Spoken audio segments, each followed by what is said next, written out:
This is your ultimate stop for everything sports. The Golden State Media Concepts Sports Podcast. Should I say more? From the NFL, MLB, the NBA to MMA, it's all in here. The Golden State Media Concepts Sports Podcast. Listen now.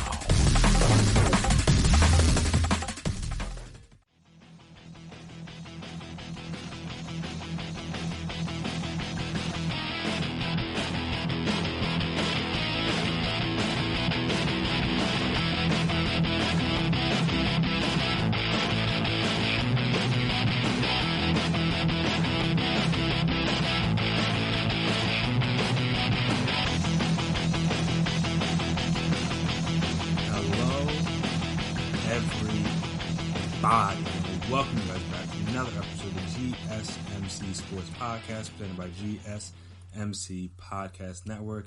My name is Chris Blades, and before I get started here today, I want to make sure I remind you guys, if you haven't already, to subscribe to the podcast. Make sure you're always on top of when we drop stuff. Make sure you never miss an episode. If you could please as well, give us a 5-star rating, write us a nice review. It would be very appreciated. Helps us see what you guys like, didn't like about the show, allows us to see ways in which we can improve. And also, if you guys are on social media, we are also on social media, so you can find us there, Twitter, Instagram, Facebook. Follow us there, like us, all that fun stuff, and we can discuss very many things relating to the world of sports. And if you happen to be up late Tuesday night, you were able to see technically it's not the most high profile one he's ever dropped. But there was a lot of trade rumors. Obviously trade deadline is coming up on Thursday in the NBA. And there are a lot of rumors floating around about different teams, different players being involved in trades and all that stuff. And some of it, we will still probably see play out over the next 2 days. But there was at least a big trade in terms of the amount of players involved that went down late Tuesday, early Wednesday morning, however you want to word it. But the main pieces were Houston Rockets center Clint Capella and Wolves forward Robert Covington. So, again, a lot of moving pieces here. So I'll try to make sure I get all of them, cover all of them for you. In the 4-team deal, Minnesota sends Covington and Jordan Bell. I'm pretty sure Jordan Bell was on the Wolves to Houston. Capella and Nene are going to Atlanta. Malik Beasley, Juan Hernan-Gomez, Evan Turner, and Jared Vanderbilt are going to Minnesota. And J.L. Green, Noah Vonleh, Shabazz Napier, and Keita Bates-Diop are going to Denver. So a lot of just auxiliary pieces towards the end of that trade. But the main pieces were Clint Capella going to Atlanta and Robert Covington going to Houston. And then maybe the Nuggets trading away some pieces so that Michael Porter Jr. could get more playing time, which may have been the thought process behind that. We don't really know. But, yeah, also involved in that trade, the Wolves will receive a first-round pick from Atlanta via the Nets, and then the Nuggets will get a first-round pick from Houston. So, I'm pretty sure that's everything that is involved in that trade. But, yeah, it's an interesting one. The Rockets, it seemed as if they had been trying to... it sounded like they were trying to trade Capella as far back as this past offseason. I remember kind of once the Rockets were kind of eliminated from the playoffs over the summer, they had stated that they made everyone... Well, they first stated that they weren't going to trade Chris Paul. Then they said that everyone was available for trade. People thought that could include Capella because I think they played the Jazz in the first round, and he had a pretty good series against Gobert, which is interesting, because then the next round when he was playing like Kevon Looney and like Jordan Bell and like all the different centers, the Warriors decided to try it out there. He didn't have that good of a series, so it's kind of weird how you would play good against the good centers and then bad against the not so good centers. But that's neither here nor is it there. So yeah, from there, basically everybody on the Rockets team, well, maybe PJ Tucker too. I think him and Harden were the two ones that were basically untouchable, if you will. Everybody else was kind of potentially being floated out there. Obviously, only Chris Paul was really moved. But as of recently, the Rockets had been trying to trade Capella. Obviously, we've been without him for, I believe it was 11 games this year due to injuries and stuff. I know he's been dealing with some heel injuries the past few games, so I know he hasn't played. And they've just been going to an ultra small ball lineup where they don't play anybody that's like over, what is it, like 6'6" or something? It's something really weird and different, but I mean that's kind of what D'Antoni and the Rockets do. Yeah. So this season, the Rockets are 5-0 in games where no Rockets player taller than 6'6" plays more than 10 minutes. Now, mind you, not all those games are against good teams, so we'll see how. I think they play the Lakers on Thursday, so we'll see how that goes, because obviously Lakers have Anthony Davis, JaVale McGee, Dwight Howard, so they have a team that, in theory, can exploit that lack of size. That, I mean, even LeBron is, like 6'8", 6'9", so he's not even the tallest guy the Lakers will have on the floor, most likely, and he's taller than every Rockets player. So that could hurt them in terms of rebounding, in terms of defense, some of that stuff. But, I mean, hey, I guess, like I just said, they've been good without Capella this year. They've been good when they play a bunch of small guys all year.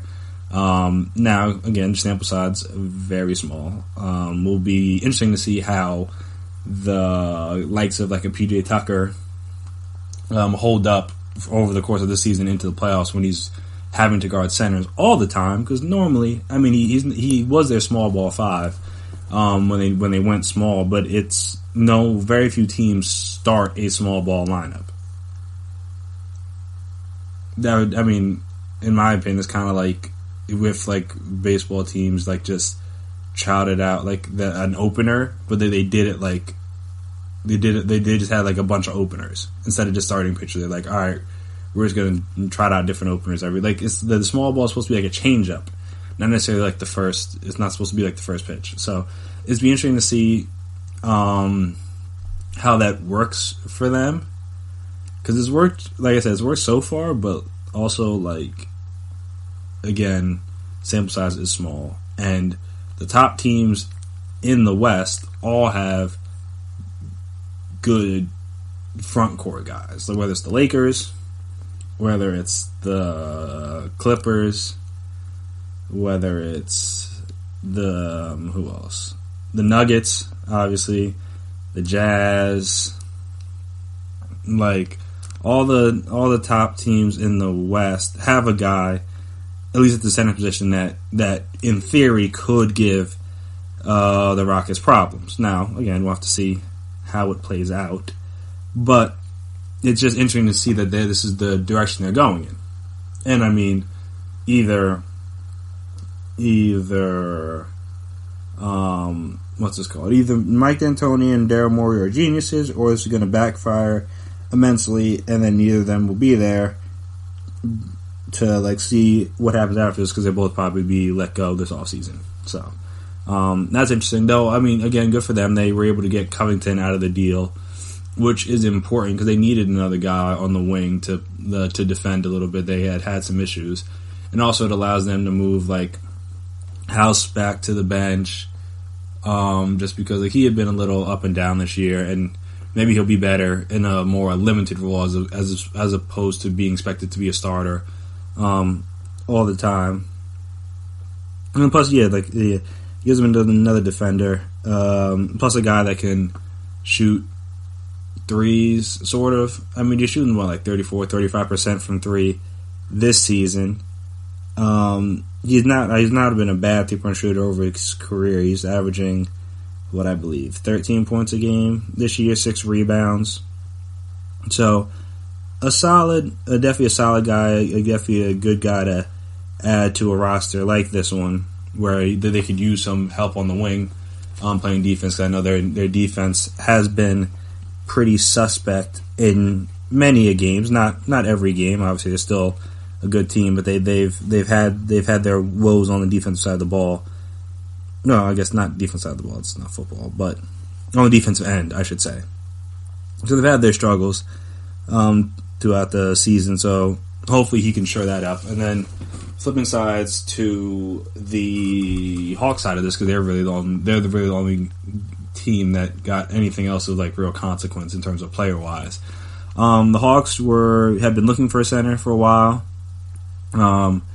They were a team that was out there in talks with the Thunder for Steven Adams. I know that they tried to get Capella. Celtics maybe were trying to get Capella, and yeah, they needed a more firmed up guy at the center spot because the only two other centers on their roster were Damian Jones and Alex Len, who.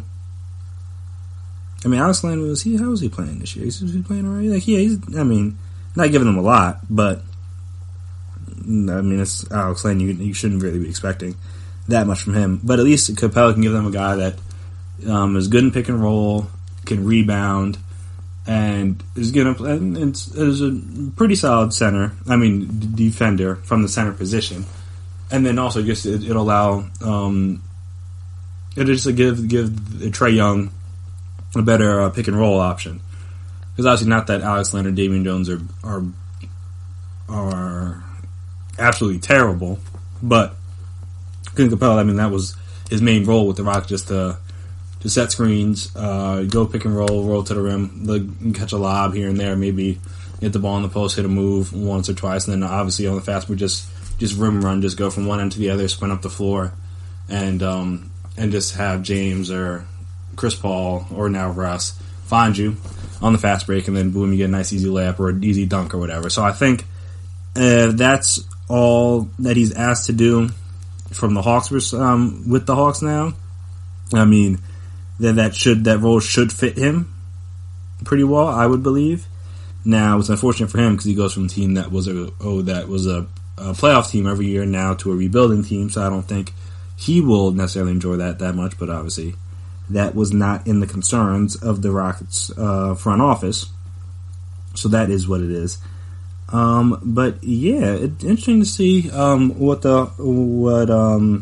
if and what other pieces are moved. Obviously, like I said, the Houston they have a real center on their roster right now. I mean, they have Tyson Chandler and Isaiah Hartenstein, I believe, but they weren't really playing either of those guys, obviously, as we talked about their small ball lineup. So it'd be interesting to see if they decide that they're just not going to get a center, or if they could just go out and like buy out, or maybe just trade for a different center, something like that. And also on the Wolves side of things, they were in discussions with potentially getting D'Lo, and now they don't have D'Lo, and now they have no point guards on their roster, and I don't imagine that makes Karl Anthony Towns all that happy, and that could be a problem because, I mean, he was already frustrated with the losing, and now if the team is losing, it doesn't seem like the front office is doing anything to help improve the team, then I don't imagine that's going to be a good situation.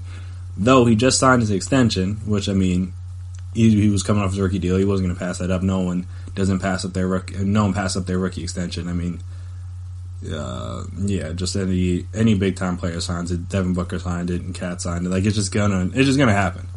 But then you're kind of stuck because now it's like, what do you do if this season turns out to be a disaster and they don't get like a D'Lo or just any other decent point guard before Thursday? Like, obviously Cat can't get traded then, but like, is he going to request a trade in the off season? Is he this situation could turn very bad for the Wolves, and then it's just like you can't really trade him because he's your best player, and now you're starting over again, which would be a disaster. But you can't keep him if he's disgruntled.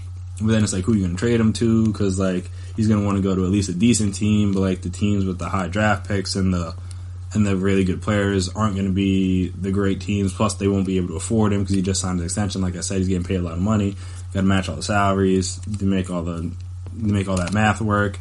So yeah, this is from all parties involved, other than the Nuggets. The Nuggets just seemed like they were just doing stuff just to do it. Honestly, just to be involved. Like I said, maybe clear some people out of Michael Porter Jr.'s way to give him more playing time.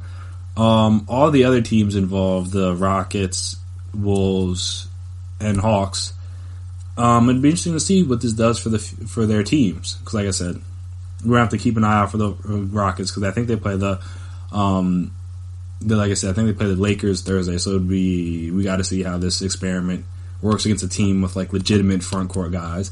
The Hawks, we got to see how Capella fits into their new team and how much of a help he will be to Trae Young and to that Hawks offense, because obviously there were many games where it seemed like Trae Young was out there by himself on the offensive end. Not that Capella's a 20-point per game scorer, but he's a guy that at least can get you 15 a night plus 15 to 20 rebounds. So that's, I mean, a lot of teams could use that. And then the Wolves just gotta figure out a way to get a point guard and make Cat happy. Because if he's not happy, then no one's gonna be happy. And if no one, and then you're just in an absolute mess if you're the Wolves. And like I said, that's the last thing you want. You can't really afford to have your franchise player disgruntled, especially at such a young age. He's only like 24. It's not like he has like years and years and years poured into the franchise. They've had their ups, they've had their downs, whatever. It's just like mainly been down. And the one year they made the playoffs when they had Jimmy Butler, and then that didn't work because Jimmy Butler didn't like them. So, so that was the first real domino, if you will, to fall on this trade deadline. Trade deadline time. We'll see what else happens in the coming days. See if any other big teams make any moves. See if any other big name players are moved. I don't know. I mean, the only one that I think could work is maybe D'Lo, but that's going to be interesting to see how that one works out. But we will keep our eyes peeled, and if and when anything happens, we will be back on here to talk about it. So after this break, we will talk about some more NBA news, and this is we're just going to talk about the Knicks being the Knicks. You know what that means. I don't know what that means, but we'll talk about it right after this break. Are you looking for the very best NFL and college football podcast? Then check out the GSMC Football Podcast. Get the latest football news both on and off the field. From the NFL Draft to trades to the rumor mill to the NFL Combines. They got you covered. That's GSMCpodcast.com/football-podcast. Get updates on college rivalries, game day insights, and much, much more. It's football talk the way you want it. This show eats, sleeps, and breathes football. Don't forget to like them on Facebook and follow them on Twitter. Visit GSMCpodcast.com for more info.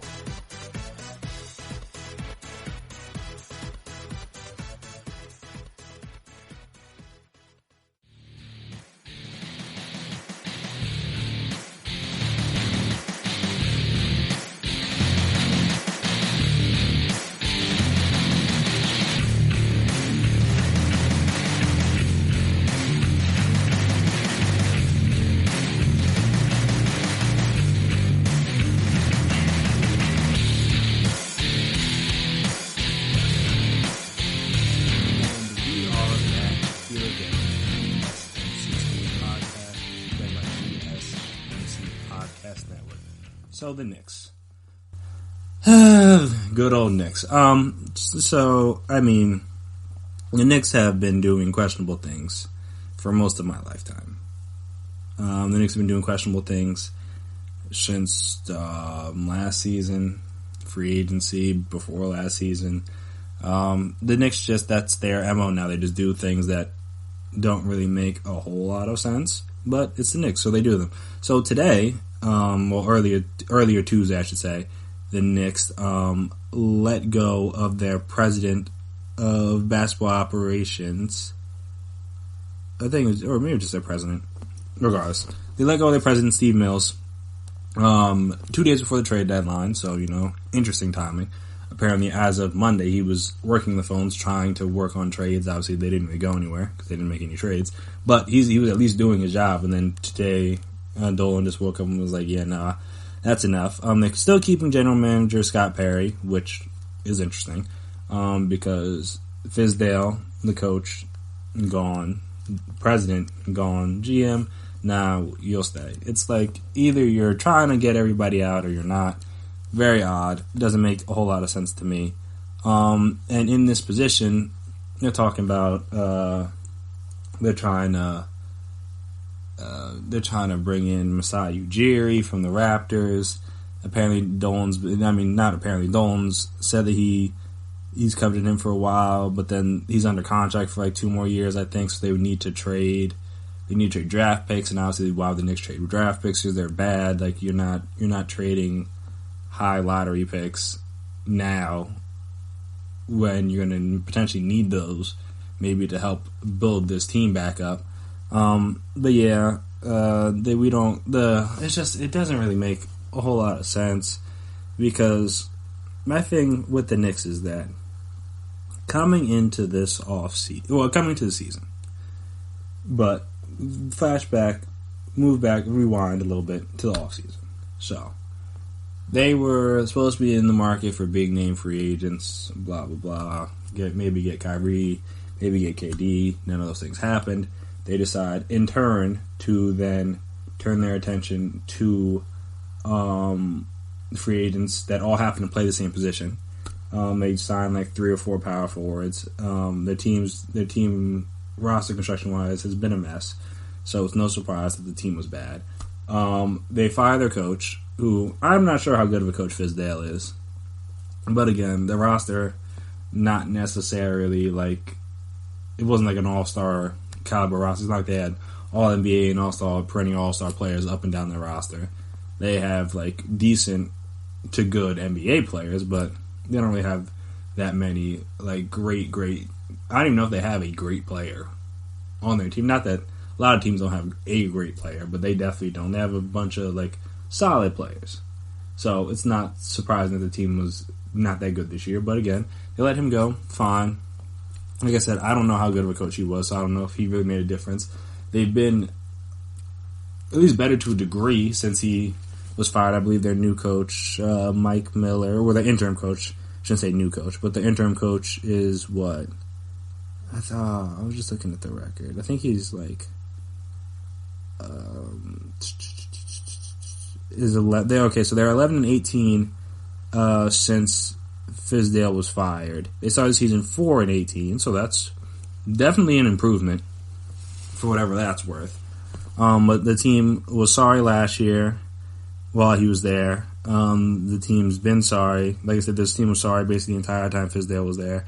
The team's been sorry basically the entire time Steve Mills was there. So it's just like, all right, I understand. Wanted to shake some things up. It's not working. No reason to keep it all together. Cool, I get that. But like, how many times are you going to turn this over? Like since, like I think what they did in the last decade, they made the playoffs like 2 times, like maybe 3, and that's like, and I don't even know that for certain. I know they made like those couple mellow years. Yeah, that was a good couple mellow years in the early 2010s, and then since then it's been a disaster. And it's just one of those things where it's like they need to go, in my opinion, just all in on the rebuild. Or, I mean, you retool, however you want to word it. But they need to go all in on that. Like, you can't, like, again, I don't know how good of a coach Fizdale was. But to fire a guy, like, less than 2 years, or less than 2 seasons, less than 2 full seasons, in his time as a Knicks coach, just like, it's like, how are you going to get people to want to come there? I know Woj on TV and he's saying that, people still covet the job, people still want the job at least he was talking about from the front office perspective. People still want the job because it's like, you can win here, then you're set. And that sounds fun and good, but then why don't players want to come there? Because they keep talking about how every time free agency comes, Knicks are going to be a player. Knicks are going to get this guy. Knicks are going to get a meeting with that guy. Knicks are going to do this. Knicks are going to do that. Basically, the only guy recently that said they wanted to come there and ended up going there was Melo, and they had to trade like half the team to get him when they could have signed him in free agency. So, I mean, they've been making blunders for many years now. But yeah, it's just like, how do you formulate any sort of stability in the franchise when there's so much turnover? Both from like a coaching perspective and a front office perspective. Like, if I'm a front office exec, I mean, I know they say that they might not. They've already interviewed some guys supposedly. They didn't really say who the guys were, but they've interviewed some guys. They said that they may be looking like the player agent route, like the a la Rob Pelinka or Bob Myers. So maybe that's Rich Paul. Maybe he could come in and fix the Knicks. I don't know. But yeah, it's just like you would think, all right, let's get somebody in here that has a proven record to know what they're doing. That is available, obviously, because you're not trading for Ujiri or Bob Myers or something. Like, you're not trading for these top level executives, Sam Presti's, that maybe are on a smaller team, not necessarily Bob Myers, but like a Ujiri who's in Canada, like I said, a Sam Presti who's in Oklahoma City. Those kind of guys where you like, all right, maybe these guys want to take a bigger step or a bigger leap for their career. All right, maybe you can kind of try to find a way to finagle them from their teams. But if I'm one of them, why would I want to deal with Dolan and the Knicks? Just the Knicks, just like everything synonymous with the Knicks over the last few years. Why would I want to subject myself to that if I don't have to? If I'm in a situation where I like it, I'm in a good spot, I have a good team set up, why would I want to go risk my reputation on trying to fix the Knicks? Because again, it's all like, everybody's always like, oh, if you do this here, you're set. If you come play here and you win, you're set. All that stuff is fine and good. But one, no one has been doing it recently. And two, what about the way the franchise has been run tells you that they are going to be able to set forth a winner in the near future? Because that's obviously all anybody wants. They just want a team that's consistently competitive. And the Knicks have not been consistently competitive for a while now. And I'm not really sure when that's going to pick up. Now, obviously, no one knows what the future holds, so maybe they could make some trades, maybe they can make some additions, and that changes the course of their franchise. So all this stuff could be irrelevant in like a year's time. But as of this moment right now, the Knicks are just looking really Knickish. Whatever, you can take that as you will, but they just, if you woke up today and was like, Knicks are going to do a very Knick-like thing today, it would definitely be firing a person involved in their front office 2 days before the trade deadline. That seems like a very Knicks thing to do, honestly. And it is a shame because obviously in sports in general, the sports are better when the big market teams are successful. And the Knicks play in one of, if not the biggest market in the country, and they continuously stink. And it's like, what do we do to fix that? Now, if I were, first off, you might, as the fans were chanting, you might need to get Dolan to sell the team, but that's not going to happen. So, the plan B would be to find a way to convince Dolan to find somebody that actually has a proven record to know what they're doing. Because they've tried, like I said, they tried the Phil Jackson thing. Steve Mills has shown he knows he's had this job before. He's had a job within the Knicks organization before, but they've been terrible since he's been there. You need somebody that you know and that you can trust that is going to point the Knicks in the right direction. You have to prove track record. I don't know if the Knicks could. I don't know if the Knicks could go like the Lakers route and go with like a Rob Pelinka type where you have to work through the learning curves and stuff like that. But also, I don't know where the Lakers would be currently if they didn't get LeBron. And I don't know if they needed Rob Pelinka to get LeBron. Though he obviously got LeBron. But I don't know if they needed Rob Pelinka for that to happen. I think, honestly, he was probably going to leave Cleveland regardless, and the Lakers just made a lot of sense. So they need somebody like that. They need on top of they need a good, smart front office in place. They need a one player to be like, you know what, I'm going to go fix the Knicks. And I'm not really sure who that player is. People want to say that they'll be in play for like a Giannis. And I think, 2021? I think there's some other big free agents that'd be available then, but obviously Giannis is the biggest. Sure, maybe. But if the Bucks continue to dominate the league the way they have been this year, why would he leave to go to the Knicks? It doesn't really make a whole lot of sense. But like I said, just as much they need some sort of direction or sense of direction in the front office, they need some sense of direction from the players. Because right now, you just got a bunch of guys that are kind of just like out there. Like no one really is that involved in their long-term plan. Most of these guys are on 1 to 2 year deals anyway.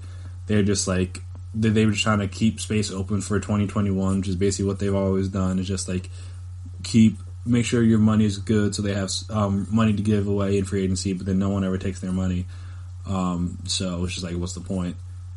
Because they had a bunch of money last offseason. They spent it on 4 power forwards, which didn't make any sense at the time and makes little even less sense now, seeing as bad as they've been. But it's just like, I don't know. The Knicks gotta figure something out, because you can't just continue. I mean, you can continue to be the laughingstock, but you don't want to continue to be the laughingstock, or one of the laughingstocks of the league. Because I mean, they're not the only bad team right now. There are other teams that are just as bad, if not worse. But the Knicks are usually always up there every year for whatever reason. They just have to find a way to get this some stability, like I said, in that front office. Get somebody that wants the job, wants the task and the pressure of having to try to revitalize the Knicks, and give them the chance to do that. Don't just you can't just be like, all right, we had a bad year, and then they're starting out bad the second year, and then you fire them. Like that's kind of been part of their issues. They just keep having to turn over at the position, keep having to hire new guys. And it's just like that isn't a recipe for any sort of sustained success. It's not a recipe for any it's very hard to even get short-term success that way when you're just constantly turning over positions in your front office and on your coaching staff. So none of this is surprising that they haven't been that good, because like I said, they don't have anybody, or they haven't had anybody that has been given the chance, really, at least in the recent years, to kind of fix things. The one guy that was kind of like Phil Jackson, but it was like, but he didn't know what he was doing. Nor do any of us really know how much he cared about the job. So that was part of the issue, that they, the one guy they did give some of that leeway to was a guy who probably may or may not have even deserved it.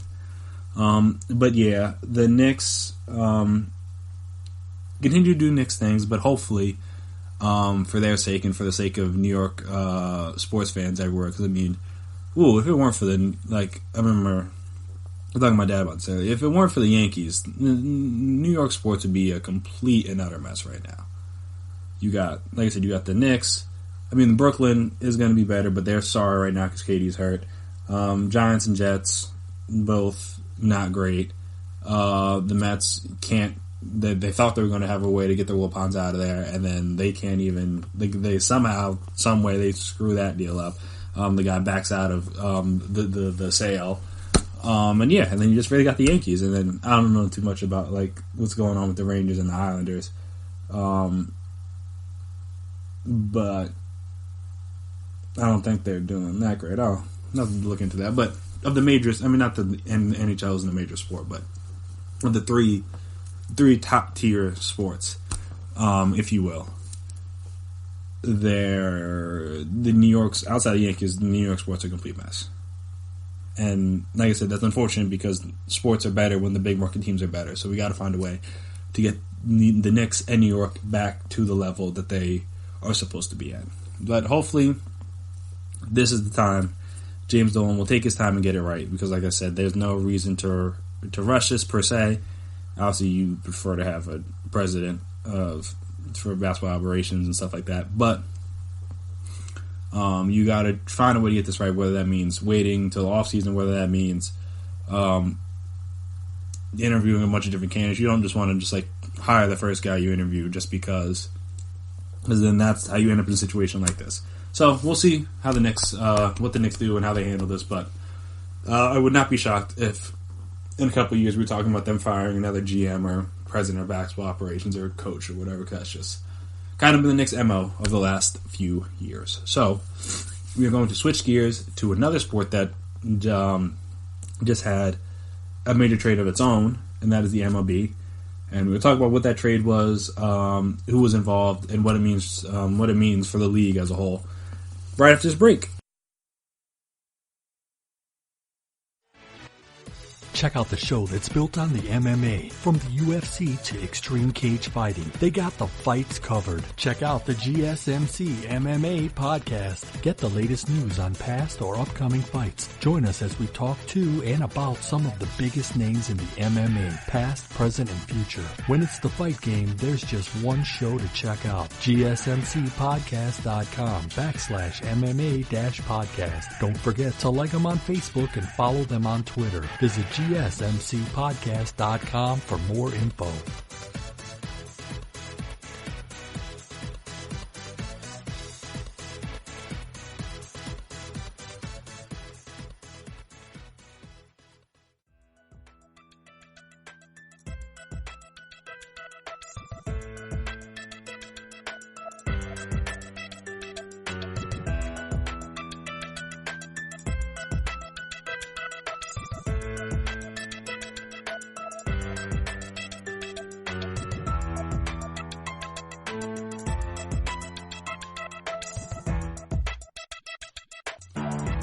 And we are back here again on the GSMC Sports Podcast, from the GSMC Podcast Network. So the player we talked about a couple episodes ago that could possibly be on the move has officially been traded. And that player, if you didn't know, was Mookie Betts. He's been moved from the Red Sox to the Dodgers in a move that is a bit of a head scratcher, though it is obviously not surprising because it was talked about for a little while now. Kind of saw it was always gonna happen eventually. Yes. Obviously, we're just waiting to see to when it was made official, and it is now official. He has been moved to the Dodgers along with David Price, and obviously the Boston had to send some cash to the Dodgers' way as well because David Price is getting paid a lot of money over the next 3 years. I believe $96 million on top of the $27 million. I believe that Mookie Betts is getting for this one season. So he has a lot of money going the Dodgers' way. They traded out Kenta Maeda, the pitcher, and traded him to Minnesota. And they also then Boston got back Alex Verdugo, an outfielder, a young outfielder from the Dodgers. Who, I mean, obviously, once you have Mookie Betts, you don't really need him as much. So understandable, but he's played sparingly over the last 3 seasons for the Dodgers. Hasn't been bad, but obviously, like I say, he's only I believe 23. So they get a nice young piece back to replace Mookie in the outfield, and then they also got Bruce Starr, Graterol.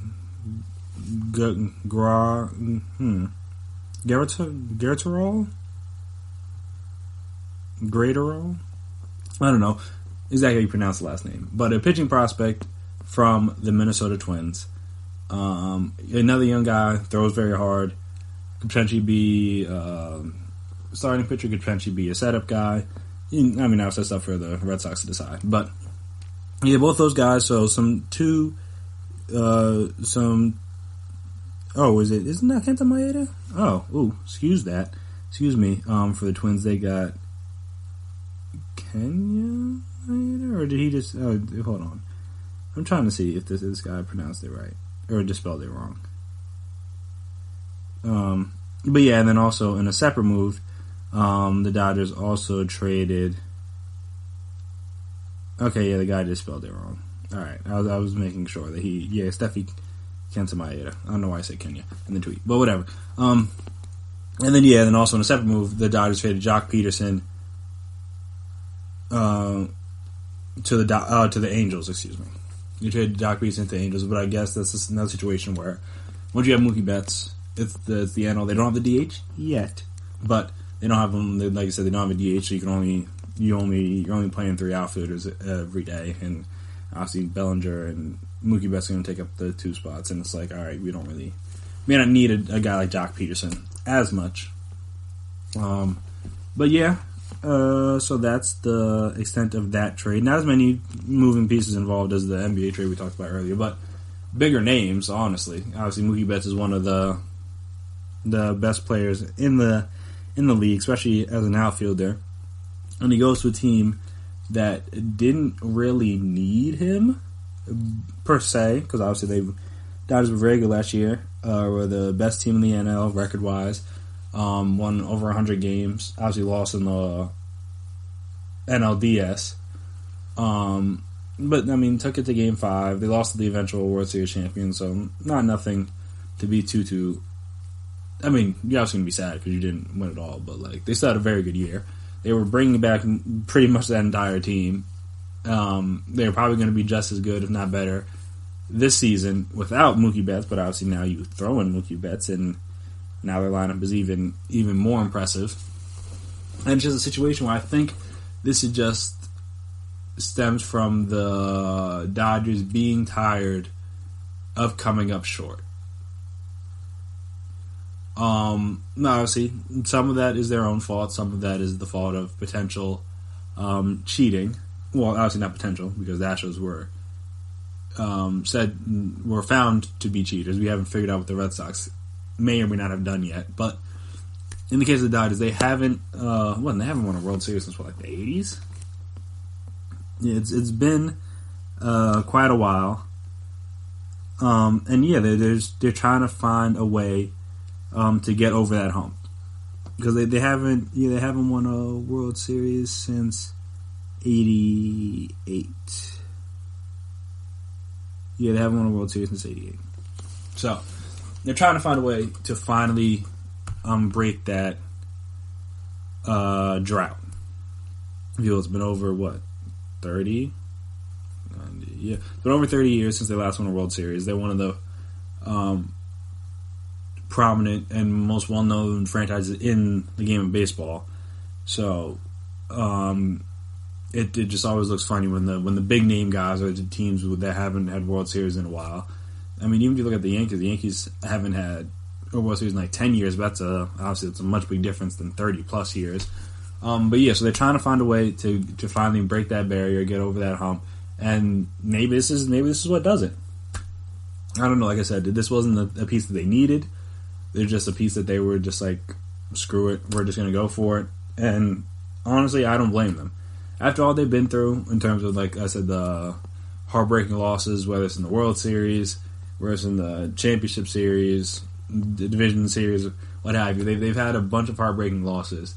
And at this point, they need to... I can completely understand doing everything you can to make sure that doesn't happen again. Like, I get it. I really do. You need to, once they just need to... All you need to do is win one. Because once you win one, then it's like, alright, we're good. We can honestly try to win more. But once you get once you get that first one, then alright, boom, the drought is over. Then we can just go on trying to be a perennial championship contender for years and years. But they've been that without having gotten the one, and it's just like, maybe this is finally what could do that for them. And for their sake, hopefully it is. I mean, obviously, you when you add a player of Mookie Betts' caliber, you expect that to be what happens. But, I mean, you never know. Baseball, or all sports, aren't played on paper. You have to go out there, play the games, win the games, come with those key hits, and make those key pitches in those big moments. So, it'll be important to see how they handle that, but at least on paper, the team was already as good, and it's probably better than just about any team in the league, sans maybe the Yankees. And then just flipping over to the Boston side of this, I didn't understand the move when they were floating it. Don't understand it anymore now. They got some good pieces back, which is like fun and great, but it's like, unless they just really wanted to get rid of David Price, and they knew trading Mookie Betts was what it was going to take to get rid of him, I just don't get it. Like, you don't just trade good, youngish players. Like, he's in his mid-20s, helped you win a World Series. And also, I mean, we'll talk about this in a second, but in all sports, I'm just like, you draft players, you bring players into your organization for them to be good, knowing that if they get good, you have to pay them. And I'm just like, were they just like, alright, we got that one World Series, cool, and yeah, we're just gonna go back into a rebuild. And I'm just like, why? Like, they have, at least obviously they had their struggles last year, but they have the pieces, at least on paper, to be decent. Like, it's not like they're going to be absolutely terrible. And it's like, And even if you were going into a rebuild or a retool, I mean, not everybody likes to say rebuild, so retool, why would Mookie Betts not be a part of that? He's arguably your best player. Why would you not want your best player to be a part of your team as you try to get back up to that championship caliber that you were at? Not even no more than a year ago. It doesn't make any sense to me. Didn't make any sense when it was being floated. It doesn't make any sense to me now that the trade has actually happened. It's just always been weird. I'm just like they were like I never suspected a big market team like Boston to be stingy on the money, but I mean obviously they have their reasons. Maybe they know more than I do, so maybe they have good reasons. But just from an outsider perspective, it doesn't make any sense. I'm just like, look, the man's good. I'm paying him what he's worth, and he'll be a part of your team for a while. But I mean, that's just not how sports work. Sports, a lot of teams, a lot of players that you think should be a part of teams for forever get moved all the time. It's a business at the end of the day, and if they don't feel like paying this much money is worth it for the product they're going to have out there on the field, then the owners aren't going to do it. And I think that's basically what happened here with Boston. It's just that like they just decided for whatever reason, paying Mookie Betts was not worth the money for what the team they were going to have around him, and they were just like, all right, we'll get back some young, cost-controlled guys, some guys that aren't going to be up for arbitration for a couple of years, stuff like that. And I'm just like, all right, hopefully it works. I mean, like I said, you already got the World Series, so like you're good, but like I just don't get it. I'm always been a person that has never been a fan of trading good players just to trade them, really, and that's just what it sounds like here. They just traded him just because they're like, oh, okay, we're not going to pay him, so I guess in theory it's better than letting him walk in free agency.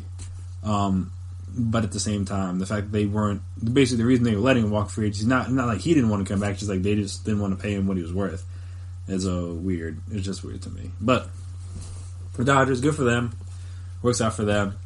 Boston, we'll see what they get. We'll see how Jock Peterson helps the Angels. I mean, the Angels are trying, at least it seems like, to finally get a decent team around Mike Trout so he can at least make it to the playoffs.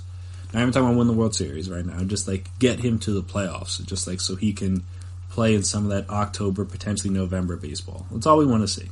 It's very unfortunate for him to up into this point in his career where all his stuff is, and all his highlights and all his best moments have all come the regular season. That's doesn't seem right, but it looks like the Angels are at least trying to make the steps to get a better team around him. We'll see how it works. Like I said, baseball and all sports aren't played on paper.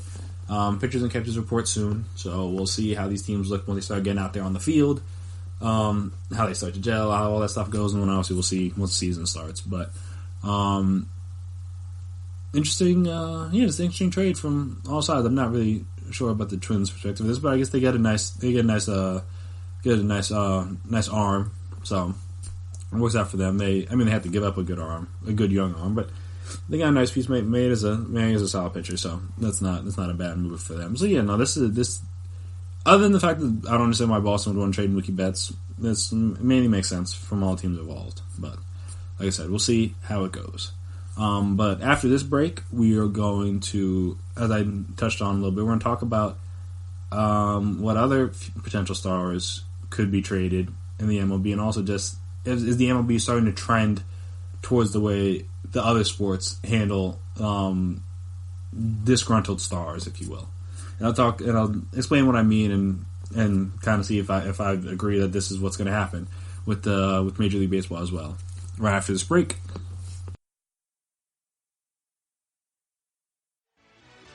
Are you looking for help for your fantasy football team? Check out the GSMC Fantasy Football Podcast. Get today's best advice on who to start, who to sit, even who you should draft. From sleeper picks to red hot lineups, they got it all covered for you. That's GSMCpodcast.com/fantasy-football-podcast. We'll cover traditional leagues, dynasty, PPR, even IDP leagues. When you need fantasy help, there's just one show to hit up. Don't forget to like them on Facebook and follow them on Twitter. Visit GSMCpodcast.com for more info.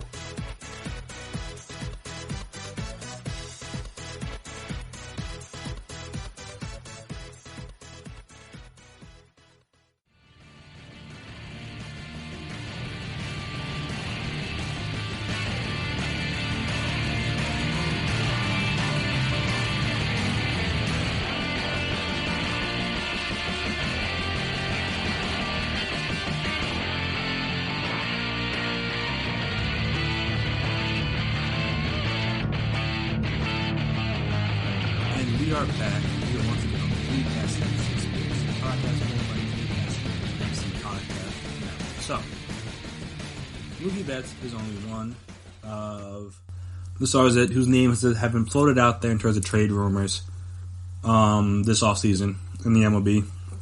Another one that could potentially be on the move, and in his report he could still be on the move, was Kris Bryant. Some situation where, for whatever reason, the team and the player kind of seem to agree on a long-term deal, and instead of just letting him walk in free agency potentially next year, they're going to try to trade him. And again, he's another one, helped the team win a World Series, still relatively young. Doesn't make any sense to trade him. Not really. In my opinion, at least. Again, I'm not the one signing the checks. I'm not the one that has to make all these decisions. I'm not the one whose name is on the line if this trade either backfires or if they keep him and that doesn't work either.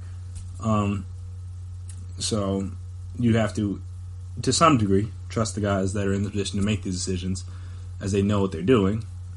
But in my perspective, trading good players just to trade them never really is wise.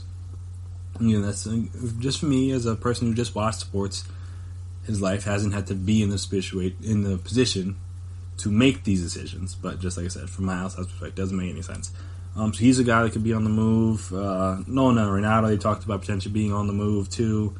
I know he's disgruntled with the well, he's a little bit different because he actually got his money. But he's just disgruntled with the way that the franchise is being run in terms of, like, he believed they were trying to put a good team around him. The Rockies haven't really shown that and taken the necessary steps to do that. Haven't really tried to bring any guys in, whether it's either free agency or via trade yet. I mean, I don't think they will, but you never know. So yeah, he's disgruntled. He could potentially be on the move. Francisco Liriano of the Indians, another guy who's could potentially be on the move because for whatever reason the team and him can't really work out a deal, I should say. He seems least likely to be moved of the three, but you know, I also didn't. No, I kind of figured Mookie Betts was going to be moved. It just didn't make any sense. But honestly, for all, the Arenado one makes a little bit of sense because at least this guy, he's already got paid, so it's not like they were worried about the money. It's just like obviously he's just disgruntled. For whatever reason, these other two were just like they're trying to get their paid, or I guess three including Betts. And they're trying to get paid, and they're just not because for whatever reason the organization doesn't want to. And it's just like, all right, from an organizational perspective, Lindor, I said Liriano, good guy, Francisco Lindor, excuse me. I can understand why. I understand why you don't want the guy just to walk in free agency.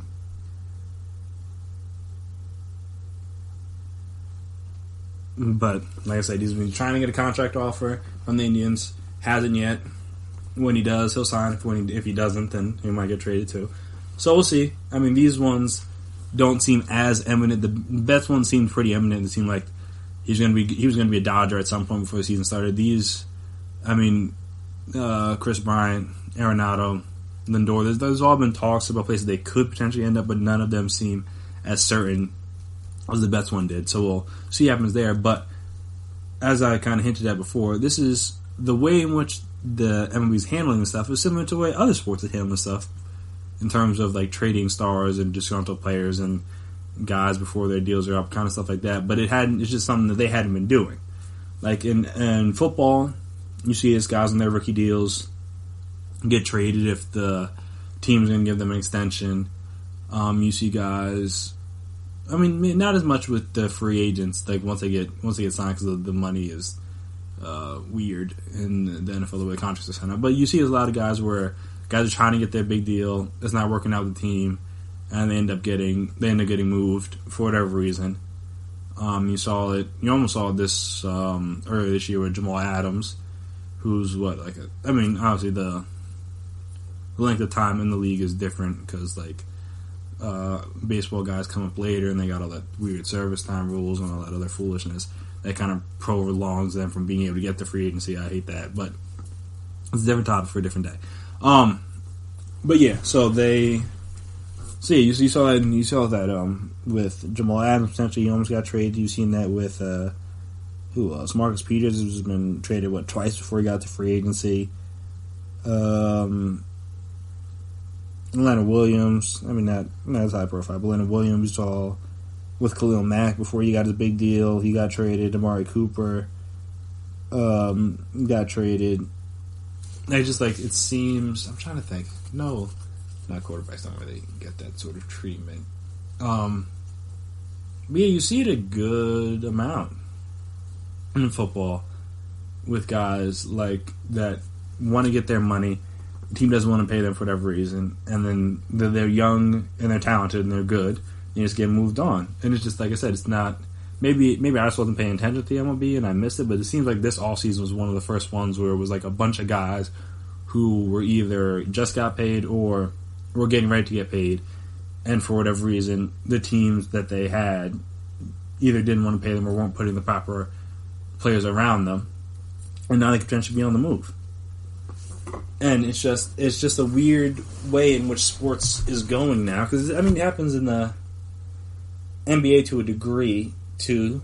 You see guys more so after they get paid, because very rarely do you see guys get traded on their rookie deals, because everybody most of the big name players sign their rookie extension, and then from there you might get traded, but they at least sign their rookie extension. That's how you got the disgruntled players like Devin Booker and Karl Anthony Towns, where they're with their teams because you're not going to turn down all that money, but then you're with the team and then they're sorry and then you're disappointed about it. Even Bradley Beal, he's a little bit older, but he signed an extension with the Wizards, didn't have to do that, and now he's annoyed that the team is sorry, but you knew the team was going to be sorry. This isn't a surprise, but that's neither here nor is it there. So yeah, you saw it just happen with Anthony Davis, who I know he signed his rookie extension, but he's about to hit real free agency.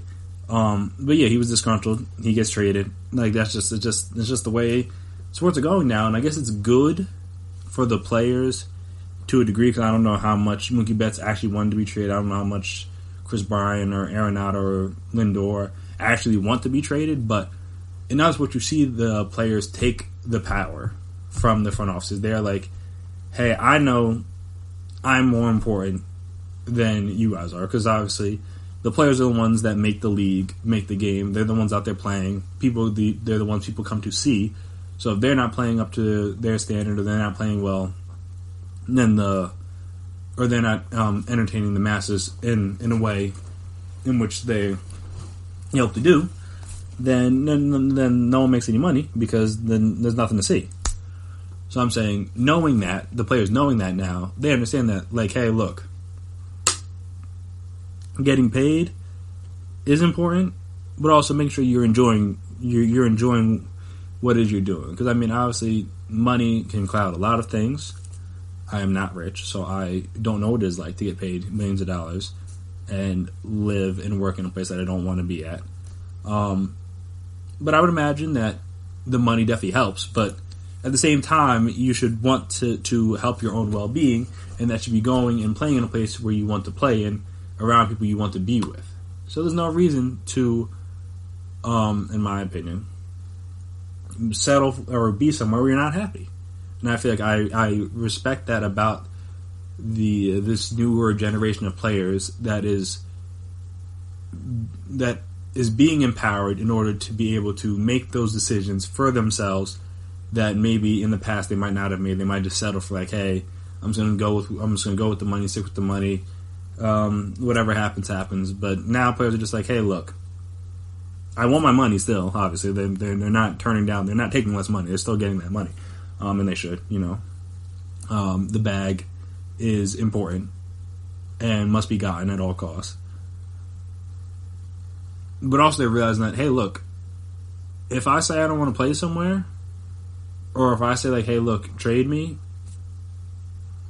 most teams would just rather just do that as opposed to just have a weird situation in the locker room. And we saw it with with the Kawhi situation with Paul George basically went to Sam Presti and was like, hey, look, yeah, nah, I know I just signed that extension last year, but I'm good. Yeah, you can trade me to the Clippers. And was Presti smart to do that at the time? Maybe not, but obviously it's worked out for the Thunder this year. But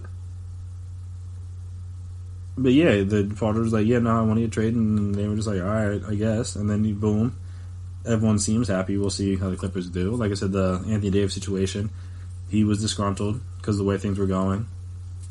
They end up getting traded. He seems to be happy with the Lakers. The Pelicans got Zion and other pieces. Brandon Ingram's an all-star. Like they seem to work for both sides there. So it's just like these players are now realizing the power in which they hold, and they're utilizing to the full extent of their powers. And I appreciate that. So I'm interested to see how much it continues to trickle into the MLB. Like I said, that's just, I mean, there's always trades in baseball, just because, like, the trade deadline, and that's where it's more active than it is in many other sports. But there's never been, like, I don't remember this happening a lot, where it's just like guys are like getting traded like the year before they hit free agency kind of thing. Much like you may see in basketball, or you may see in football, where guys are like, hey, look, I know I'm going to be a free agent. I mean, a lot in basketball. You guys know they're going to be a free agent. They're aspiring contract. The team that they're with knows they're not going to pay them, or he's not going to stay with that team, and they just like get rid of him to get something back for him. So it'll be interesting to see if those other three guys, Lindor, Chris Bryant, and Arenado, get moved, and also just to see if this, and if they do, or if they are able to get moved, if this is a trend, or that will continue throughout the MLB, if this is just like a little blip on the radar, like, hey, this offseason was just like a weird offseason, or this is like, hey, no, guys that are good and are not getting paid, or are not getting that real contract offer that they may want, or they may be seeking, are going to be like, hey, yeah, no, I'm good, you can trade me. So that'd be interesting to see, to monitor and keep an eye on over the next few years, few seasons in the MLB, just to see if they continue to take cues from those other major sports and empower themselves to be like, hey, look, my enjoyment and my happiness is most important for my career. So, with that being said, if you don't want to pay me, cool, I will find another team that will. And trust me, there are more than enough teams that could use the services of the likes of a Chris Bryant, Arenado, or Lindor. So, if they decide to, if their team decide to trade them, I don't think it'll be that hard to find a suitor for them. So, that will be interesting to monitor. Coming up next on the GSMC Sports Podcast, we were going to talk a little bit more about the aftermath of the Super Bowl. There have been a lot of statements made and overreactions I've seen in the last couple of days based on what happened in that game Sunday night. And there's one guy that I feel like I need to defend a little bit more, because he's been getting slandered to the high heavens on social media and on TV and all that stuff. And I feel like the slander may be a tad bit misplaced. And I'll tell you who that is. And I will, like I said, I'll make my case to defend him and his actions in the Super Bowl on Sunday, right after this break.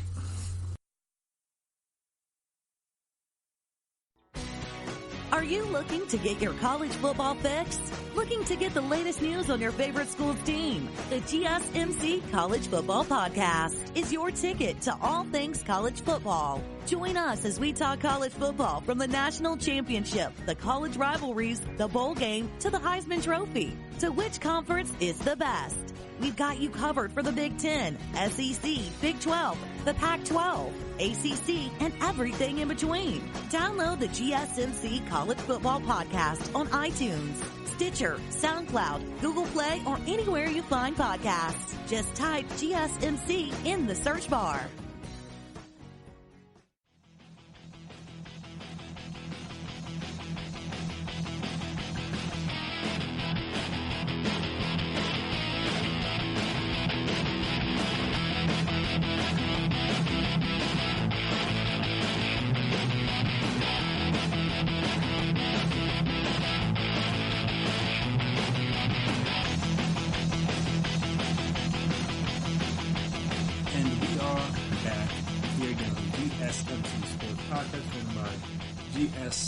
GSMC Podcast Network. So the guy that I feel like I need to defend, because the slander against the 49ers is a little misplaced in my opinion, is Kyle Shanahan. Now, you may be saying to yourself, why would you defend that man? And if you say that, I understand. Has the man been a coach on two separate teams that have reached Super Bowl and lost big leads in the fourth quarter? Maybe, or maybe not, due to his play calling. Yes. Is he a guy who was not aggressive at the end of the half when he could have been, and potentially could have taken a lead into halftime, knowing the Chiefs were getting the ball back? Yeah, I'm pretty sure they got the... Did they get the ball back? I'll double check that, but I'm pretty sure they were getting the ball back in the second half. And he decided, you know what, I'm going to play it safe.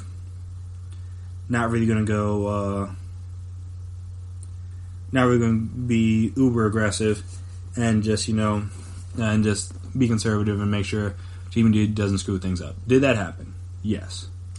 But, as a great coach once said, I believe, well, I'm pretty sure he said this after the Super Bowl win against the Seahawks, Bill Belichick, he said, players win games. And in that case, I feel like we put too much flack or too much of a win or a loss on a coach. Now, are there things that that Kyle Shanahan would want back and decisions he would want back from this game? Of course, every game you lose, that's going to happen. This isn't anything new. So that doesn't surprise me. But my thing is, there were plays to be made that the players themselves just did not make, and that is not necessarily all on the coach. If you look back at some of these plays and some of these play calls, the Niners got the ball back to start the half. Start the third quarter. I forgot about that. So yeah, it makes the decision even worse because you could have double dipped on them. But I was in here and was it there. And I think the part of the reason why he didn't double dip because he knows what I know, and that is that Jimmy G is not that good. And I mean, you've been having people all season try to convince you that Jimmy G is good because he wins games and blah blah blah. And I'm just like, there are a lot of average quarterbacks that win games. There's a lot of good quarterbacks that lose games. There's more to winning and losing a football game than just the play of the quarterback. And that is why every time they try to throw that record that he's such and such as a starter, blah blah blah, I'm like, I don't really care. It doesn't affect me at all because I see the man play. And if you saw the man play, and Kyle Shanahan knows him better than any of us do, isn't there a reason why he maybe was a little conservative? Because he was afraid after the man basically just threw the ball up for grabs for an interception early in the first half. He was like, hey, we can't risk him turning it over again and giving Mahomes the ball before under the 2 minute warning and having him get another chance to score. Because I would be afraid of that if Jimmy G was my quarterback. I would be. Now, you could then say, well, Chris, if you believe Jimmy G isn't that good, then why did they pass the ball so much in the second half? And I'm going to tell you why they passed the ball so much in the second half. Because, well, one, because the plays were there to be made. And two, because the run wasn't really working like that in the second half. Like, okay, so I know the first drive, they get a short pass, end around, then they get another short run, a decent gain, another short pass, then they try a run, doesn't get any yards, and then they throw a short pass again. So I think they ran they ran the ball 2 times. 1, 2, 3 times on this drive. The one went for 14, one went for no gain, and one went for 4. So it's not like, again, not getting big chunk yards on this drive. The next drive, where they scored a touchdown, pass to the middle, Deebo Samuel for 16, Mostert for 2, incomplete pass, then a pass to Bourne for 11, a pass to Juszczyk for 10, and then a 1-yard touchdown. So he ran the ball twice for 3 yards total, though one was right near the goal line. And then on the one drive, they had a 6-yard gain, a 12-yard gain to Kittle, 1-yard run, and then pass, and then a false start, and then and then a scramble. So it's not gonna say that they were breaking off a lot of big runs. I know obviously the big thing on the 3-and-out they had right after Kinsey scored was that the Mostert had the 5-yard run, but then they had what's it called? Then they had a play for Kittle where he was open. Chris Jones makes a good play, knocks it down. Not really much Kyle Shanahan can do about that. Then I think the next play was when they got T. Suggs matched up on George Kittle. He's wide open in the middle of the field. Jimmy D doesn't look at him for what reason, I don't know. I'm pretty sure the linebacker blitz. So he just doesn't look at him and just ends up throwing it away. And again, that's not on Kyle Shanahan. He calls up a play, gets a guy open. The quarterback doesn't hit him. That happens. Also, on the defense side of the ball, he's not the one that ended up blowing the coverage, if you want to call it that. I mean, the what's it called? The Chiefs schemed up a nice play to get Tyreek open down the field. Is that one? Where's the? Hold on. What drive is this?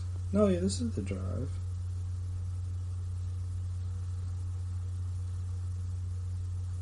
Yeah, so on the 3rd and 15 where they run. I mean, Dan Orlovsky broke this down very nicely on Get Up. I would advise you to watch. I mean, obviously people like to slander him because he wasn't a good NFL quarterback, but some of the best people that can explain these things were guys that weren't that good in the NFL because they understand how to make it simple for everybody. And they ran a nice variation of a route where they usually run. Tyreek Hill normally runs on a crossing route, and the Niners were prepared for that crossing route. So then the corner on that side kind of came up to defend the deep in or the deep dig, and Tyreek Hill breaks out back to the corner, behind the corner, breaks out back to the corner, behind the corner, kind of redundant, but you know what I mean, away from the safety, and he's wide open, and Mahomes is able to buy himself enough time to be able to get it down the field. And again, not Kyle Shanahan's fault. That's just a great play call and play design. And then so then after the punt, and on the next drive, Kyle Shanahan's not the one that got shaken out of his boots by Sammy Watkins and beat for a 37-yard gain. That wasn't him. That was Richard Sherman. So again, at a certain point, players have to make plays. That's just like, a coach can only do so much. Players have to make the plays. I understand why it's easy to slander Kyle Shanahan because he was involved in multiple collapses, if you will, in the fourth quarter. But like I said, the 2 plays on that quick 3-and-out they had where they threw 2 passes, which I get after the 5-yard run. But one, George Kittle was wide open on the second play, and on the third down play, George Kittle was again open. And I'm not saying you should just always throw to George Kittle, but 9 times out of 10 you should throw to George Kittle because George Kittle's that good. And both times the quarterback and him weren't on the same page and they weren't able to hit him. Again, Kyle Shanahan called up good plays. And I didn't even touch. I don't even remember if I touched on this in the last pod, but I didn't even mention the 3rd and 10 passes at the what's it called, the Kansas City 49-yard line, where they are able to scheme up a deep shot to Emmanuel Sanders. He gets behind the safety, behind the corner, or maybe it was a linebacker. It doesn't matter. He had the 2 Chiefs beat. All Jimmy G has to do is just not overthrow him by 5 yards. And it's a touchdown. And I mean, do the Chiefs probably still win? Yeah, because at that point, Mahomes and then they were just on a roll. At that point, I don't know. I don't think the Niners would have stopped them. But at least, like, all right, if that happens, then the way Kyle Shanahan is viewed on Monday and Tuesday is a little bit different. But because Jimmy G misses a wide open pass, and then takes a sack on the next play, then it's like, oh my god, what is Kyle Shanahan doing? Why is he throwing the ball so much? Like, even on that drive, they tried. Let me see, did they try any runs? Yeah, because they had the one big run for 17, then they had a false start, so that messes things up. Then they show a short pass, and that's a 2 minutes warning. Then they get another short pass. Then they try to get a couple incompletes, but I think one got batted down again by Chris Jones. And then second down pass was incomplete, and then third down again was the one they missed to Emmanuel Sanders. So they ran the ball in this drive. It worked. They also threw the ball in this drive, and it still worked. And they just got a guy open down the field, and the quarterback missed him. That's really what it came down to. Like, it wasn't, and nothing more than that. They got it. The Kyle Shanahan in the second half design plays and design pass plays to get the quarterback, or get open receivers for the quarterback, and they weren't able to hit him. Again, I'm not going to say he should go without blame. There isn't some level of culpability that he has for the loss, because obviously he's the coach. He's when things don't go right, the coach is going to get blamed, and I get that. But at the end of the day, players win games. Coaches, all they do is call the plays, call the schemes, call whatever, and then the players have to go out there and execute. If they don't, that's not all on the coach. Some of it, sure. But if Jimmy G is missing throws and is erratic under pressure, that's... I don't know what you want Kyle Shanahan to do about that. Because not much you can do other than just, like, run the ball, I guess. But again, on that 3 and out, he had 2 plays where George Kittle is open. One got batted down, the other one, Jimmy G threw it to somebody else. What more? I mean, again, it looks bad. We just go like, oh my god, they went 3 and out. They only ran the ball one time. But, like, if you look at the plays in which they had, the people were getting open. They just weren't able to hit them. And that's just kind of sometimes the game is that simple. Sometimes it's just one team executed better than the other when it mattered most. And that's basically what happened. The Chiefs just, when they needed to make a play, boom, somebody made it. When the Niners needed to make a play, boom, no one made it. At least not late. They made it up until like halfway through the fourth quarter.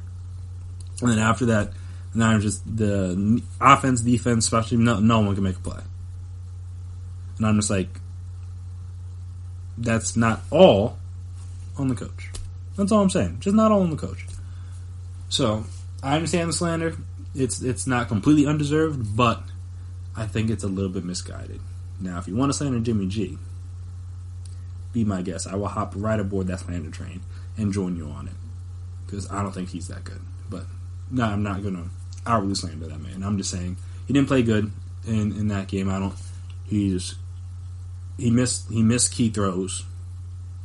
Got all the balls batted down because he was staring down the receiver. So, like, again, some of that vigor and vitriol that Kyle Shanahan got could be just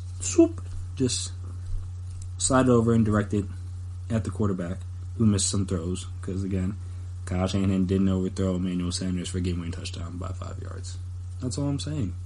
So I'm saying you need to look at that and analyze that when you say these things about these coaches after they lose games, because they're not the ones out there missing throws, missing blocks, missing tackles, all that fun stuff. It's easy to point to the coach like, hey, you blew it, but also the players deserve some level of blame and all of this too. That's all I'm saying. And I'm not even the biggest Kyle Shanahan guy. I just think that the fact that he's always talking about like, oh, what a debacle this was and how it's negatively affects him. Like, you can't just be like, oh, everyone thought he was so good and then he lose this game and now he's all of a sudden an idiot. Like, that doesn't make any sense. That's the one thing I hate about sports, just the reactionary nature from one game to the next. It's like, alright, come on, guys. Everything he was before then, he still is now. Just the loss of the game, or winning or losing that game, does not really change that much. Obviously, you win your Super Bowl champion, so it has a different ring to it, literally. But who he is as a play caller and as a coach is not all that different than who he was when he was the offensive coordinator in Atlanta. So it's like, you knew what it was before he got here, so don't just like act. And this is like brand new, and he's doing anything out of the ordinary. I'm just saying, it doesn't make any sense to me. But that's neither here nor is it there. Maybe eventually, Kyle Shanahan will need to win one of these so that he can finally get over this hump and over all this disrespect being placed on top of his name. But again, they may need a different quarterback than Jimmy G to be able to do that. But we shall see how the Niners bounce back from this loss. And after this last break, we're going to come back and talk about the NBA is making more changes to All-Star Weekend. This one I don't hate as much as some of the other ones, but I'm just like, we need to talk about why the NBA feels like they need to change everything about the All-Star Weekend. So, if you don't know what the changes are, we'll discuss them and why I just don't, at the end of the day, I just don't think all this stuff is necessary. After this break. Check out the show built around the women of MMA. From the UFC, Invicta FC, Bellator, and One Championship. We got the fights covered. It's the Golden State Media Concepts Women's MMA Podcast. The latest news of upcoming fights, discussions of previous matches. Join us as we talk to and about the biggest names in women's mixed martial arts. Past, present, and future. When it's the women's fight game, you know where to listen to. The Golden State Media Concepts Women's MMA Podcast.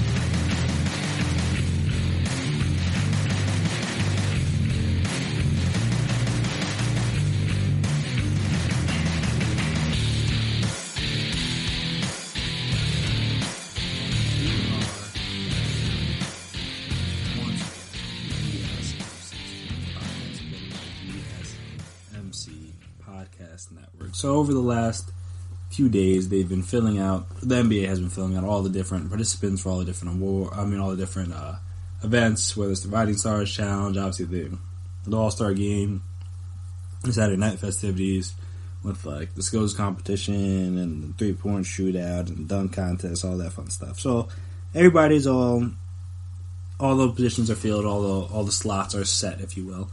But much like they made a little twist and a little change to the All-Star Game, they're also changing the 3-point contest a tad bit. So, this is tweeted out by Tim Reynolds, an AP NBA writer. The NBA changing the format of the 3-point contest at All-Star Weekend. AP is told. And basically just says that like there will be 2 additional shots that will be taken from 6 feet behind the 3-point line, like at the end of the round, and they'll be worth 3 points each. So rounds will now consist of 27 shots instead of 25, and take 70 seconds instead of 60 seconds. Obviously, that makes sense to give the guys more time for those shots. And this is just a thing where I get it, because obviously when you look at the guys that are participating in 3-point contest this year, you got guys like Trae Young, Dame Lillard, obviously like the Steph Currys of the world. This is probably what this is for too. Guys that now are capable of shooting from more or from further away than just the standard NBA 3-point line. So you want to factor in that ability into the 3-point contest. Obviously, it's a contest. It's a showcase of the best shooters in the world. And if there are certain guys that can shoot from that further distance, I understand why you'd want to add that into the contest. I get that. But it's just that, like, at a certain point, is the NBA just changing stuff just to change it? That's kind of how it feels right now. Like, honestly, again, I don't know how long ago this was decided on. I don't know when this was voted on. I don't know whose decision this was. I don't know who brought up the idea. All that fun stuff. But the NBA 3-point contest, of all the things, really, was one of those. Basically, I mean, I like the skills competition too. I don't really think that needs to be changed, but that was the one event that is always pretty entertaining every year. The dunk contest can be hit or miss just because of the fact that, like, sometimes the people miss the dunks, and obviously that's the point of the dunks, is to make the dunks. So I never know, they've had to change that format a little while. I know that it was, for years it was just like, it was this time, and you just had as many unlimited attempts to make it in whatever time frame you had. I remember there was the one year where Nate Robinson kept trying this one dunk and missed it, and then he eventually made it, but then it's like, they still gave him, like, I think they still gave him a pretty good score on it, but it was just like, it was just awkward because he had missed it like 4 or 5 times. That was tough. So I understand. So when they changed that, I was like, all right, I get it, because you can't just have guys go out there and miss dunks for like 2 minutes straight and then get it on like the 17th try and then finally make it. I mean, obviously 17th is an exaggeration, but you guys get it. So now they just do it. I forget what the total number of dunks you have, but it's a much more limited amount. And if you miss, you miss. And then obviously when you miss, the scores reflects that. The fact that, alright, this dunk may be cool, but the fact that you took 3 tries to make it as opposed to making it on the first one, you gotta drop some points off, so that's cool. But I feel like the 3-point contest was something that didn't really need to be changed. It's just like, they're changing because, like, hey, why not? Like, that's, like, if you wanted, no, so my thing is this, if you want to factor in, like, those to, I mean, I guess I don't even know what they're going to call this, because like the money balls were like their own separate things, and this is like the money spot. Like, I don't know. I guess they'll figure out a name for it. But yeah, it's just like, if you wanted to factor this in, then like, don't, like, why not push, like, I think I saw Tim Reynolds tweet this out too. So this isn't completely my idea, but I didn't hate it. Just like push the whole rack back as opposed to just having 2 shots. Like, all right, if you wanna make the deep shot a really part of the contest, then you can still have the 5 racks. I still think that's the best way to do it. And obviously you can still have the extra time because you're having to move back a little bit. But just have them shoot a full rack from that far, as opposed to just taking 2 shots from a deeper distance. Just for, like, and obviously it's fair to a degree because everybody gets the 2 shots, but it's like, alright, I feel like they could find a way to integrate that into the rest of the contest so that it's not all that much different, as opposed to just, like I said, they're adding 2 extra shots at the end just because, honestly. And I mean, I already know we talked about the NBA All-Star Game changes with like the reset score every quarter, and the untimed fourth quarter, and the target score and all that stuff, and it's just like, I don't know who felt the need to change these things, but I feel like the NBA is reaching a point where they're just getting bored with what they have, and they're just trying to spice it up for the sake of spicing it up. And I'm just like, I mean, a lot of things need spice. Let me not say that. A lot of things need flavor. A lot of things need seasoning. Even outside of food, like some things need a little extra juice, a little extra something in it to make it more entertaining and make it so it doesn't grow stale. The 3-point contest was not that. It was not the one to be like, hey, let's try something new. In my opinion, even though I don't hate this idea. Like, I like the fact that you're going to factor in these shots, because like I said, guys are shooting the 3 coming up a lot more now, so their range is a bit further back than it was. And by the time they got into the league, when some of these other players got into the league, most of these guys didn't have that capability to shoot from like logos and emblems and stuff like that. But now guys do. So it's like, all right, we got to factor that into the contest now. So I get it. But I'm saying, but like there was nothing wrong with 3-point contest. We're just changing stuff just to change it because basically the NBA can. They feel like it, and I'm just like, I mean, again, well, more power to you. It's not my decision, so you can do whatever you so choose. But I'm just like, I just don't understand the purpose of just changing stuff for the sake of changing it, just so we could say that we changed it. Really, that's just how it feels. Just like, hey, no one really asked for this, no one really wanted this, but we're just going to add this thing in because we can. Really, that's basically how it feels. What they're doing with the All-Star Weekend, and because honestly, the only thing that really they got to figure out something to do with the dunk contest, because that's really the one thing that needed to change. It was the fact because people missing dunks and all that stuff. So if there was any event that needed to be changed, it was that one. And I understand they're changing the All-Star game for the sake of competitiveness and all that great stuff. But yeah, it's just like, why? Like, the 3-point contest was one of the few things that weekend that wasn't broke. So if it's not broke, just don't try to change it. Don't try to tinker with it. And now it's just all weird now. Like, you just like, it's like I don't have a good analogy for this at the moment. But regardless, it's just like you're just trying to add something that doesn't need to be there. It's like when people throw like, it's just like adding like unnecessary amounts of parsley to like a pasta dish. Like, alright, it may look cool, it may not really cause that much harm in a degree, but it's just like unnecessary, really. Like, you don't need, like, parsley here and there, fine. Like, if you want to make a slight tweak here or tweak there, but you're just like, we're just, or a slight adjustment here, or just like colored on there for a little, just add on there for a little color or something. Like, yeah, but we're just like actually making changes just so that we can say we made changes. It's like, it's, for me, it just doesn't seem necessary. Now, I imagine, like I said, I don't even hate the rule changes. Honestly, it just is like, why? Like, who asked for this? That's just how I feel about some stuff that the NBA has done with the All-Star Week. I'm like, who asked for this? All we asked for was tribute numbers for Kobe, and I appreciate that they added Gianna in there too. That I hadn't thought about that one, but that's actually really nice that they did that. Have the one team, LeBron's team, wearing 2, and I think Giannis' team was wearing 24.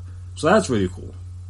That's all we really wanted. It was like Kobe tribute and just have the numbers. No, that's really all. We didn't ask for this reset the score and this target score and on-time score. We didn't.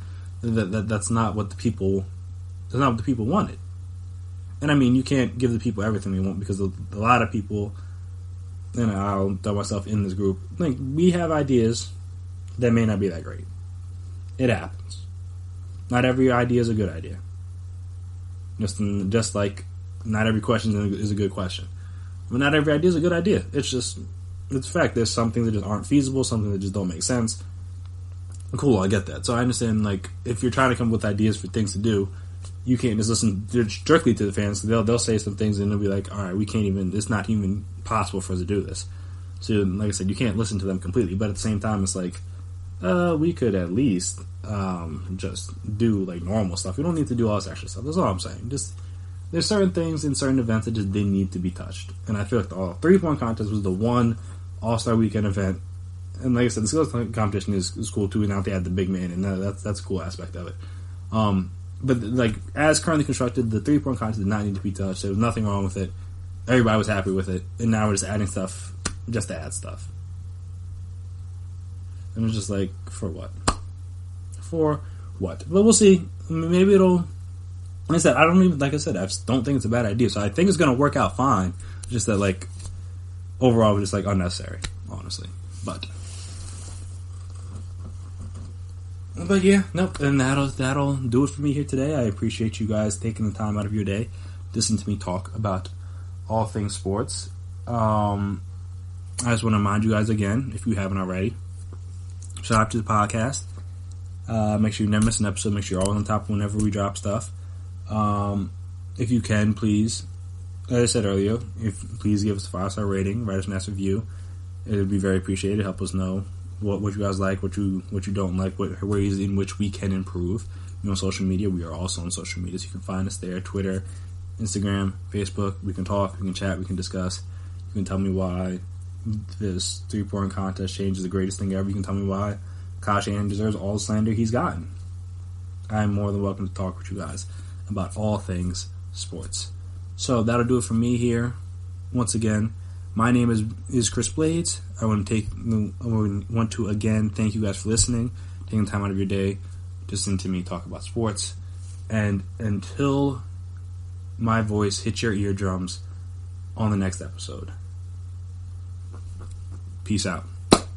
You've been listening to the Golden State Media Concepts Sports Podcast, part part of the Golden State Media Concepts Podcast Network. You can find this show and others like it at www.gsmcpodcast.com. Download our podcast on iTunes, Stitcher, SoundCloud, and Google Play. Just type in GSMC to find all the shows from the Golden State Media Concepts Podcast Network. From movies to music, from sports to entertainment, and even weird news. You can also follow us on Twitter and on Facebook. Thank you, and we hope you have enjoyed today's program.